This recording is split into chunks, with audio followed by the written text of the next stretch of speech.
Hey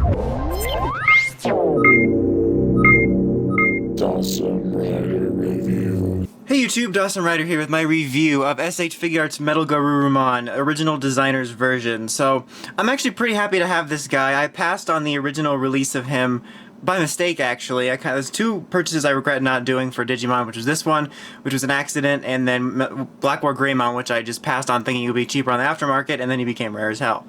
But you don't need to know about my history. Let's go ahead and get into this. So, this got a reissue with the original designer's version, and it actually got the quote-unquote American release through Bluefin, so you can pick it up on Amazon. It's like, it's not as if you can't get it without, you know, the American release. Anyway, let's go ahead and take a very quick look at the box. It's actually pretty cool. You have this really neat animated shot of Metagarurumon here, and you know, it's got his name and all that good stuff. And it definitely reminds me of like the old Digimon card game artwork, which is pretty neat. On the side here is a shot of the toy, obviously.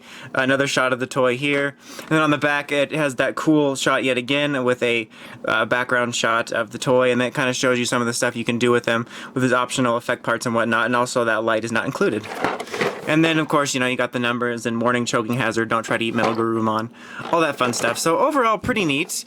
As for what he comes with is in the box here. He comes with instructions which just fell out, which I don't know if you can see those or not, but those aren't really important. You just have several different little effect parts, which will be going over here in just a couple minutes.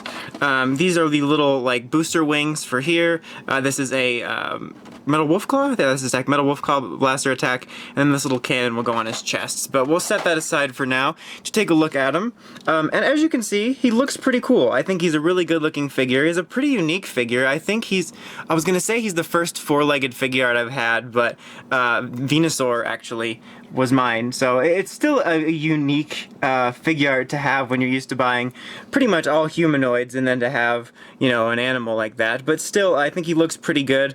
Articulation-wise, it's a bit, you know, different given the fact that he's not, you know, bipedal. But you can move his arms, legs, whatever you want to call them, back and forth. They are on a little ball joint, so you can get a little range of motion there. He does have a single joint here for bending.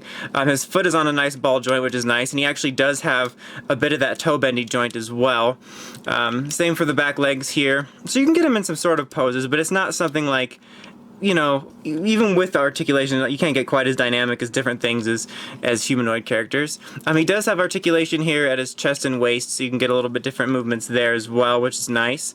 His little tail here moves on a hinge. His little wings are also on a hinge. These obviously come off because of the booster effects, and they can fall off kind of easily on mine, which is kind of annoying. But yeah, that's a thing. His little cannons here can move a little bit as well, so you can position them. His head here is on a nice little ball joint, so you can get a decent little range of movement there going on.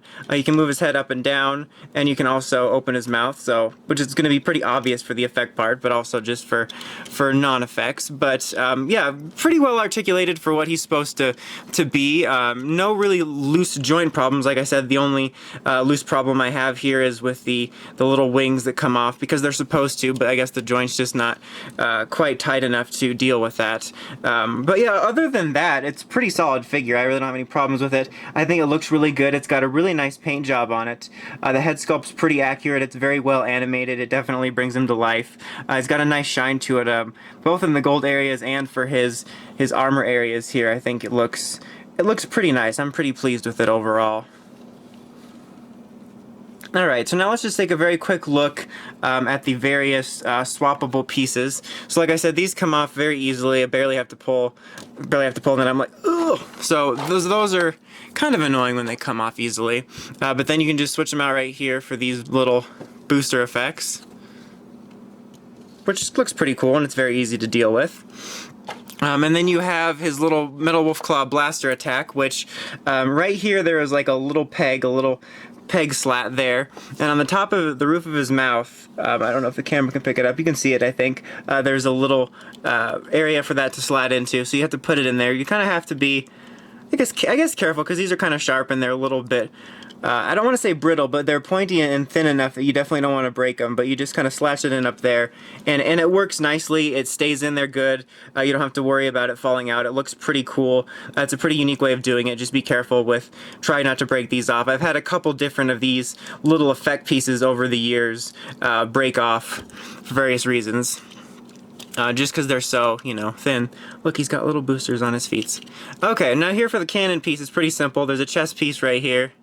Just pull this off and you can replace the cannon piece right here. And then he can fire cannons at the ground and be like, phew.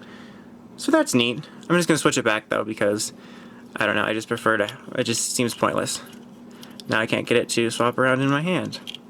So yeah, that's pretty much it for him. He doesn't really do much else. Oh look, example, I show that one of these fall off easily. But overall, I'm pretty pleased with it. Like, I was pretty excited to have this guy because I thought I wasn't ever going to be able to actually get my hands on it without paying like a crazy aftermarket price. So I was pretty excited in general, but he's overall a pretty nice figure. Like I said, he looks good detail wise. The articulation really doesn't have any loose problems. Really, my only issue with it is that the wings will come off easily, which is only really annoying when you're messing with it. But overall, it's still a very solid Digimon figure art. But anyway, that's about it. Until next time, make sure you check out the Crazy Podcast at writersrangersrambles.com. And of course, don't forget to like, comment, and subscribe. Until next time, Dawson Ryder, signing out.